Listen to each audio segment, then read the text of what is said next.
ఇంకా యష్మి విషయానికి వస్తే నాకు యష్మి ఫస్ట్లో అంత స్వీట్ అండ్ హార్ట్గా కనిపించిన యష్మి ఈసారి చిరాకు రోత ఇలా కనిపిస్తుంది అనమాట. తను చూస్తుంది ఒక ఇరిటేషన్ వస్తుంది నాకు, తను మాట్లాడే మాటలు కానీ తను చేసే చట్టాలు కానీ.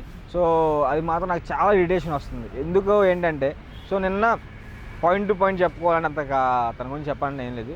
సో ఫస్ట్ నా చిరాకు వచ్చిన విషయం ఏంటంటే మొన్న గేమ్లో ఏదైతే మణికంఠకి సీతకి జరిగిన గేమ్లో అక్కడ నాకు చిరాకు వచ్చింది. సో నిన్న ఒక గేమ్ గురించి చూసుకుంటే లాస్ట్ గేమ్లో టై అయింది అభయ్ నవీన్కి అండ్ నిఖిల్కి. అక్కడ ఏం జరిగిందంటే చెరొక సగం అమౌంట్ అయితే ఇచ్చారు, 50,000.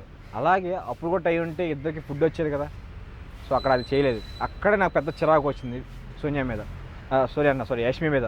అదే కాక ఈరోజు చూసుకుంటే ప్రేరణ విషయంలో చేసింది. ప్రేరణ గేమ్ ఆడుతుంది, తను ఫ్లూయెంట్ కదా, తెక్కలదే అసలు మైండే లేదు. అంత పిచ్చిదంటే అంత పిచ్చిది. సో కళ్ళు కూడా కనపడకపోవచ్చు అనుకుంటా, గుడిది ఆ కళ్ళు లేదా అది కూడా కనపడదు పాపం. సో అతను ఆడుతున్న సంచలకంగా ఉన్నప్పుడు తను వెళ్ళి తనను ఇన్ఫ్లుయెన్స్ చేయడం, ఇది కరెక్ట్ కాదు, ఇక్కడ మాట్లాడు, ఇది కరెక్ట్, తను చేయాల్సింది కూడా తినే చెప్పేయడం, అది నాకు అస్సలు నచ్చలేదు. సో అక్కడైతే ప్రేరణ యష్మి చేసిన విషయాన్ని అయితే అస్సలు యష్మి వల్ల ప్రేరణ అయితే బ్యాడ్ అయిపోయిందని అనిపిస్తుంది నాకు. ఇక్కడైతే ప్రేరణ బ్యాడ్ అవడానికి కారణం ఆ గేమ్లో అలా ఆడటానికి కారణం యష్మి అని అనిపిస్తుంది, అంటే యష్మి చేసిన ఇన్ఫ్లుయెన్సే అనిపిస్తుంది.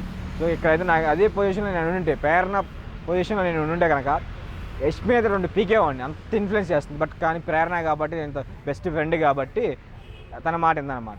మిగతా వాళ్ళందరూ సైలెంట్గా ఉన్నారు. యష్మి అండ్ సోనియా గట్టిగా అడిచేసి ప్రేరణను పాడు చేశారు. సో ఇక్కడ యష్మి అసలు నాకు నచ్చలేదు. అతని క్యారెక్టర్ కూడా అసలు ఫస్ట్ అది చూసిన కానీ చాలా చిరాకు అనిపిస్తుంది. ఇంకొకటి ఈ మధ్యలో నిఖిల్ వెళ్ళి మంచిగా ఆడిసినప్పుడు తను మా గేమ్ మేము ఆడుకుంటాం, నువ్వు మధ్యలో వచ్చి చెప్పకు, సో అలా అడిచేసి తన మీద అలా రియాక్ట్ అవ్వడం కూడా నాకు అస్సలు నచ్చలేదు. తను ఒక మాటకి అది చెప్పకూడదు, బట్ అయినా వెళ్ళి మంచిగా చెప్పాడు. సో ఓకే, లైట్ తీసుకొని మనకేం మనం ఆడుకున్నాం, కూల్గా చెప్పుంటే బాగుండు. తను కూల్గా చెప్తున్నాడు అనమాట నిఖిల్. అక్కడ కూడా తను కూల్గా చెప్పుంటే బాగుండు అనిపించింది. బట్ కాకపోతే అలా చెప్పకుండా అగ్రెసివ్గా చెప్పడం, నాకు అది అడిచేయడం, ఏదో గోల్ చేసేయడం, అది మాత్రం నచ్చలేదు. సో యష్మిని చూస్తుంటే ఫస్ట్ వచ్చినంత అంటే ఒక లవ్గా మరి బాగుందిరా, అరే స్వీట్గా ఉందిరా, స్వీట్ అండ్ హాట్గా ఉందిరా అనిపించే మూడేతరట్లు రమ్మ చిరాకు రోత పడుతుందిరా దీన్ని చూస్తుంటే అన్న ఫీలింగ్ అయితే కలుగుతుంది.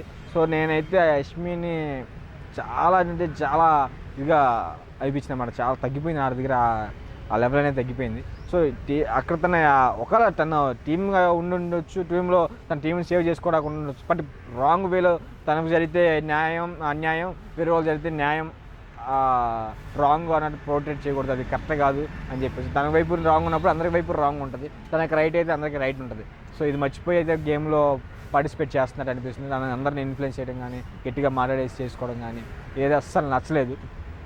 ఇదైతే యష్మి మాత్రం నామినేషన్లోకి వస్తే next week Bigg Boss save చేయకుండా వస్తే కనుక కంపల్సరీ మాత్రం ఎలిమినేట్ అయితే అవుతుంది, ఇది పక్కా.